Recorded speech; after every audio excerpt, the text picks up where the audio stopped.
దేవునికి స్తోత్రము.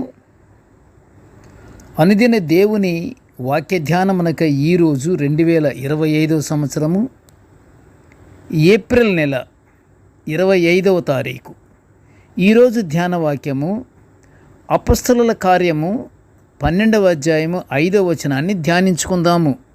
ప్రియ దేవుని బిడ్డలారా, నేటి ధ్యాన వాక్యాన్ని పరిశుద్ధ గ్రంథము నుండి మనము ఒకసారి చదువుకుందాము. పేతురు చెరసాలలో ఉంచబడెను. సంఘమైతే అతని కొరకు అత్యాసక్తితో దేవునికి ప్రార్థన చేయుచుండెను. ప్రియ దేవుని బిడ్డలారా, ఈరోజు ధ్యాన వాక్యము చెరసాలలో ఉంచబడిన పేతురు కొరకు సంఘమంతయు సమాజముగా కూడుకొని ప్రార్థించుట గురించి ధ్యానించుకుంటున్నాము. ఇక్కడ సమాజముగా కూడుకొని చేయుచున్న ప్రార్థన ఎంత గొప్పదో, ఎంత పవర్ఫుల్లో మనకి ఇక్కడ ఈ నేటి వాక్యాన్ని బట్టి మనకు అర్థమవుతుంది. అక్కడ ఆ సంఘంలో పేతురు విడుదల కొరకై ప్రార్థించే సమాజంలో రోదు అని పిలువబడే ఒక యవనస్తురాలు కూడా ఆ ప్రార్థనా సమూహంలో ఉన్నట్లు మనము చూస్తున్నాము. ప్రియ దేవుని బిడ్డలారా, ఈ రోదే అను యువతి యోహోను తల్లి ఇంటిలో ఒక పని మనిషి, అంటే ఒక బానిస యువతి అనేకంటే ఒక పని మనిషిలాగా ఉంటుంది ఈవిడ.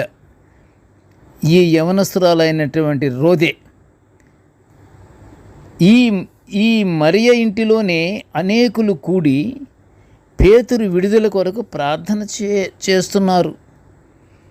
వీరి ప్రార్థన ఫలితంగా ఎంతో అద్భుతంగా చెరసాల నుండి విడుదల పొందిన పేతురు ప్రార్థన జరుగుతున్న మరియ ఇంటికి వచ్చాడు. చూసారా, ప్రార్థన ఎంత గొప్పదో! దేవుడు ఆలకించాడు.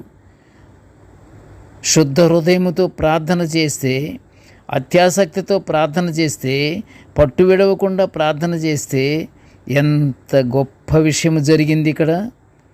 ఆయన చెరసాల నుండి పేతురు గారు విడుదల పొంది ఈ ప్రార్థనలు జరుగుతున్న మరియ ఇంటికి వచ్చాడట. ఆ గృహంలో ప్రార్థన జరుగుతుంది.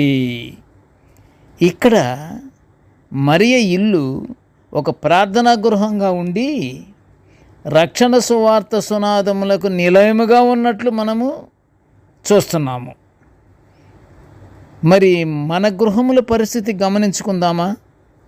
మన గృహాలలో కూడా నిత్యము రక్షణ ఉత్సాహ సునాదములతో వినపడేలా ప్రార్థనా కూటాలు మనము ఏర్పరచుకుందాము.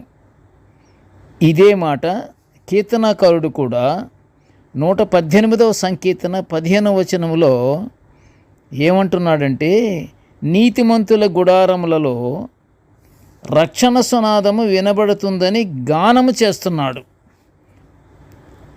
రక్షణ సునాదం ఎక్కడ వినపడుతుంది? నీతిమంతుల గుడారములలో. అక్కడ ఎప్పుడు ప్రార్థన అనేది నిత్యము ఉంటుందట. అంటే హృదయపూర్తిగా శుద్ధ హృదయముతో దేవునికి ప్రార్థన చేయటం జరుగుతుంది అనే భావన ఇక్కడ మనం గమనించాలి. ఇంతటి రక్షణ సువార్త సునాదములకు నిలయమైన ఆ ఇంటి వాకిట చెరసాల నుండి విడుదలై వచ్చిన పేతురు తలుపు తట్టుచుండగా, తట్టుచున్నవాని ఆ పేతురు స్వరాన్ని ఆలకించుటకై ప్రార్థనలో నుండి ఆ యవనస్తురాలైన రోదే వచ్చి పేతురు స్వరాన్ని గుర్తుపట్టి సంతోషముతో తలుపు తీయటం లేదు, తలుపు తీయకుండా పేతురు యొక్క స్వరాన్ని విని, పేతురు గారే వచ్చారు, ఇందాటి వరకు చెరసాలలో ఉన్నాడు కదా, మన ప్రార్థనా బలం వల్ల, సమూహముగా చేయుచున్న ప్రార్థనా బలం వల్ల విడుదలయ్యి తలుపు దగ్గరికి వచ్చి పిలుస్తున్నాడు అన్నటువంటి సంతోషముతో తలుపు తీయకుండా వెనుదిరిగి వచ్చి పేతురు వచ్చేశాడు బయట తలుపు దగ్గర నిలుచున్నాడని ప్రార్థనలో ఉన్న వారందరికీ తెలియజేసింది. ప్రార్థన వలన ప్రభు కార్యము జరుగును అని నిరీక్షణతో ఎదురు చూస్తున్న నిరీక్షణాపరురాలైన ఆ యవనస్తురాలు, ఆవిడ యొక్క నిరీక్షణ దేవుడు సఫలము చేశాడు. వాకిటి తలుపు తట్టుచున్న పేతురు స్వరమును ఆలకించి గుర్తుపట్టిన ఆ చిన్నదే రోదే. ఆ రోదే వలె మన హృదయపు తలుపు తట్టుచున్న ప్రభువు స్వరమును మనము కూడా వినాలి. మనము కూడా గుర్తుపట్టి ప్రభువారిని మన హృదయాల్లోకి మనము ఆహ్వానించి పరలోకాశీర్వాదాలు పొందుకుందాము. ప్రార్థన చేసుకుందాము. కృపగల తండ్రి, జీవము గల నాయన, నీ పాదములకు స్తోత్రములు. ప్రభువా, నీ యొక్క దివ్యమైనటువంటి వాక్యాలను నాయన నిత్యము ఇలా మేము ధ్యానించుకునే ఈ గొప్ప భాగ్యాన్ని మాకు అనుగ్రహించినందులకు నీకు ఘనమైన స్తోత్రములు తండ్రి. నాయన, నేటి ధ్యాన వాక్యం వినుచున్న ప్రతి బిడ్డను ఆశీర్వదించయ్యా.